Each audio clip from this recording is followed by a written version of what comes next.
Suatu kali, beberapa malaikat membaca di Lauhil Mahfuz, lembaran yang terpelihara.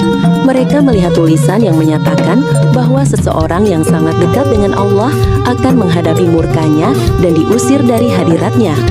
Mereka segera mendatangi Azazil. Ketika Azazil melihat malaikat sedih, ia bertanya mengapa.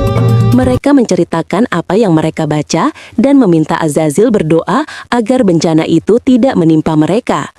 Azazil menjawab, bencana itu bukan untuk kita atau kalian. Aku sudah melihat tulisan itu selama bertahun-tahun dan tidak pernah memberitahukan siapapun. Malaikat tepat mendesak agar ia berdoa. Lalu Azazil mengangkat tangannya dan berdoa, "Ya Rob, lindungilah mereka dari bencana ini." Namun karena kesombongannya, ia bahkan tidak mempertimbangkan bahwa tulisan itu bisa tentang dirinya sendiri. Tidak sedikit pun rasa takut masuk ke hatinya. Dalam riwayat lain disebutkan, iblis membaca Lauhal Mahfuz, melihat tulisan itu dan bertanya, "Ya Robbi, siapakah syaitan itu?"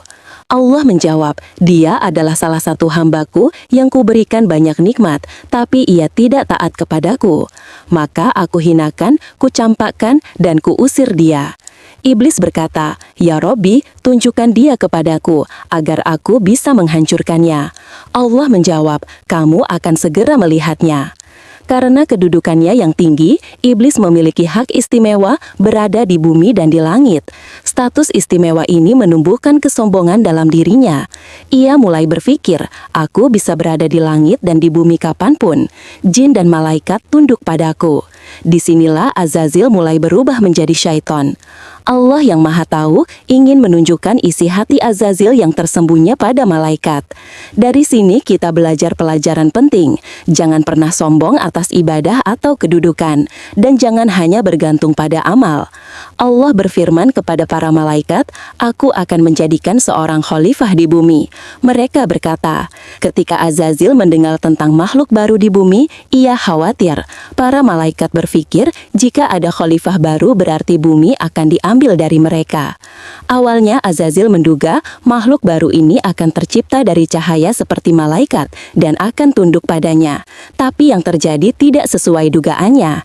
Ketika Allah menciptakan manusia dari tanah liat, iblis mulai berpikir, karena makhluk ini dibuat dari tanah, bumi masih menjadi milikku.